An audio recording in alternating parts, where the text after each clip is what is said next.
Today, we're going on a Bigfoot hunt. You thought this was about elk, didn't you? Yeah. No, I'm just kidding. It's about elk. I know this is a little bit different than what I normally do, but I want to create videos that I enjoy, and I hope you enjoy them too.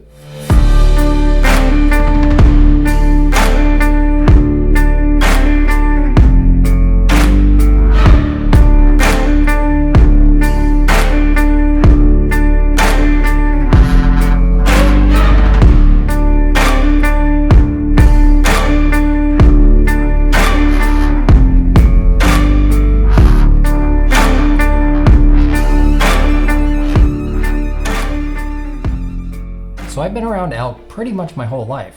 Growing up in Colorado and then now here in Washington, they're pretty much everywhere I go, everywhere I've lived. And every time I see them, they still amaze me. They never stop amazing me. They're just incredible creatures. The bulls though, they're just a little bit more special. They look so powerful, so majestic, and here's the wild part. They don't keep those antlers forever. Every winter or early spring, they shed them, and then by the time fall rolls around, they've grown them back even bigger than the last time. Now think about that for a second. All the pictures that you see of elk with those massive antlers, that's only what they've grown this year, just this year.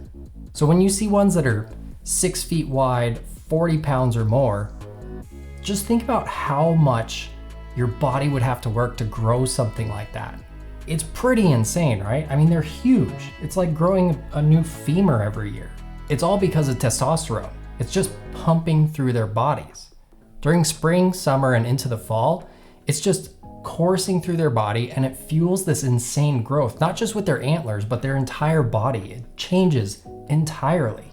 They get massive. They bulk up a ton, their necks get so much thicker, and they just get jacked as they get ready for the rut or mating season. They basically become these heavyweights of the forest just with one goal, to impress the ladies. I mean, yeah, that's why other guys work out, right? And the antlers are more than just decoration. They're tools, weapons, and a sign of power. When you see one of those bulls that has antlers that stretch 5 or 6 feet across, I mean, it's just impossible to not be awestruck. And then there's the bugle. It's one of my absolute favorite sounds in the entire world.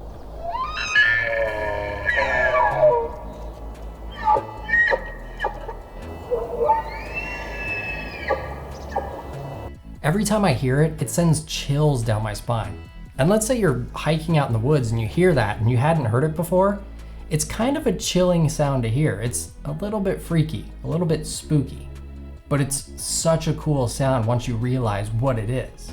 And because I'm so lucky to live someplace like Washington where there's a herd that lives a mile from my house, I just decided one Sunday morning I was gonna go stalk this herd and try to get some amazing shots of them and just follow them for the day. Not get too close, kind of keep my distance. So I just went and grabbed my camera, my longest lens that I had, and went and found them. Now, finding them isn't too difficult if you know where to look. And with these guys, they're really predictable because they're really smart during hunting season, like really smart. They go and they bed down at night in a subdivision where they know they can't be hunted. And then during the day, they'll migrate their way over to a river and they use other land that can't be hunted on, even though it's public land. They know they're gonna be safe in all these places. So they're really predictable. And this whole area is where I walk my dogs. So in the mornings, I see them and I kind of know when and where they're gonna be. So it's not too hard to figure out generally where they are. But today, it took a little bit of time. I kind of had to walk around looking for tracks, looking for where they might have bedded down for a little while. But the dead giveaway was the bugling. And this time of year, the fall, during the rut, the mating season, the bulls make so much noise. It's not hard to hear them. I mean, they are loud and they just want to make a bunch of noise. They're trying to get all the ladies. All right, so right now I'm just listening, trying to figure out where they are. I'm on this little road here and I can hear them. So I'm just trying to figure out where I cut into the trees so you can hear them. Not too far now.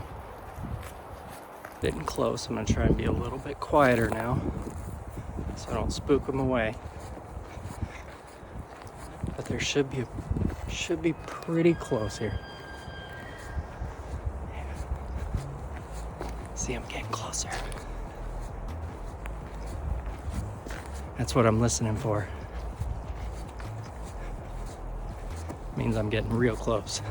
And once I heard them, I started to triangulate where the sound was coming from, moving really slowly, carefully, and circling around where I could hear all of them. And then finally, I saw a couple of them hiding in some really thick trees. I just barely saw them. I mostly heard like some crashing in the woods and then realized it's probably where a couple of them are, if not all of them. And at this point, I was trying to make my way through those trees. They were super, super thick. So there were little trails that they had carved out. And so I was trying to kind of weave my way through and find out where they were. They were on a clearing on the other side. So I was trying to figure out how to get through there as quietly as possible and just kind of make my way through.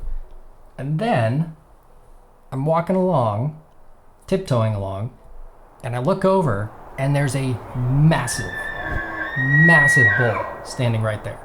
Not too close, but when you are surprised by a giant elk like that with huge antlers, I mean, this is the biggest one in the herd for sure. But he surprised me. And so I slowly backed away quietly just to show him I wasn't a threat, because I don't need to end up on tour-ons of Yellowstone. Not my goal here. All right, I think I found the spot. I kind of circled around them for a little bit to kind of figure out exactly where they were, and I think they're right in these trees here. I can hear them stomping around and bugling.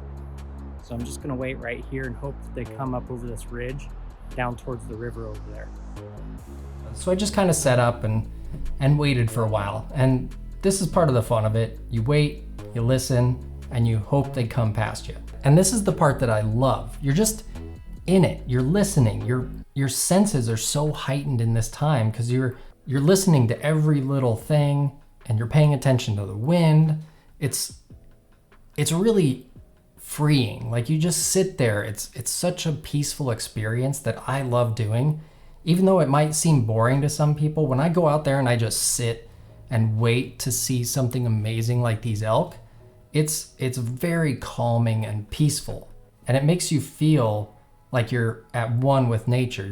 You're there and your senses are so heightened. And you're not on your phone. You're not doing anything like that. Just sitting there, just relaxing. So it's a good time.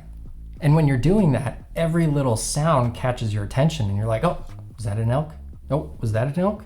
Nope, that was a squirrel. Nope, that was the wind. So you're just waiting, and then you finally hear them and you know when they're coming. And the first one that came around the bend for me, or through the trees, I guess, was that massive elk that I had run into.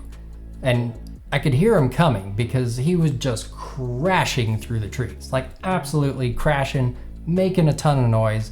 He came out, he didn't come out too fast. He looked really tired, just exhausted. Probably had a good night, if you know what I mean. Yeah. And so he came out and crossed right in front of me, probably, I don't know, 30, 40 yards, maybe 50 yards, something like that. I'm glad I have my long lens because I don't want to get too close to these guys.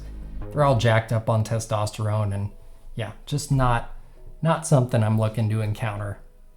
And after this big boy, I called him the boss, like the big boss. After he walked away, I waited a little bit longer, and then finally another bull came out of the trees, and this was a lot younger bull, and he was fired up. I'm glad he was a lot farther away from me because bulls, when they're very filled with testosterone, I mean, this guy was running around and trying to find all the ladies, making a bunch of noise, kind of crashing around. He was just all over the place, and he knew I was there. He could see me there for sure. I'm pretty happy that I was far away from this guy because at one point something happened. I don't know if you've ever locked eyes with a bull elk while he's relieving himself, but that happened. And usually what that means is, they're trying to get their scent out there and assert some dominance and make sure people know that he is the boss. He's in charge right now. So that happened. But like I said, I was far enough away that he didn't really care too much, but we locked eyes for a second. But he was cool. He was a beautiful elk.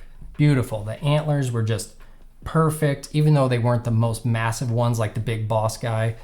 They were just beautiful, and he was such a good-looking guy.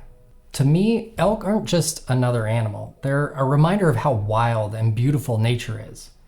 Watching them in their natural habitat really makes you pause and appreciate the world around you. Seeing and hearing the bulls bugling and watching this younger bull chase the cows around, the energy of the moment it's raw and it's wild and it's everything I had hoped to capture. Like, this was such a good day. It was just such a good day. I was so happy to be out there. And watching wildlife in nature is a little bit different than going up to a landscape and seeing these mountains. That's also amazing and beautiful. But being able to watch an animal in nature, just moving around, doing its thing, it's just such a cool experience because you get to experience that nature a lot more. You're in that scenery, the same sort of scenery that you would be if you saw a beautiful landscape. But you have this additional subject that's making that experience just so much cooler and more immersive. Even if I wasn't out there trying to capture these shots, just being out there without my camera, just experiencing the same thing still would have been incredible. And I'm glad I was able to capture these shots so I can share them with people like you, because that's what I love to do.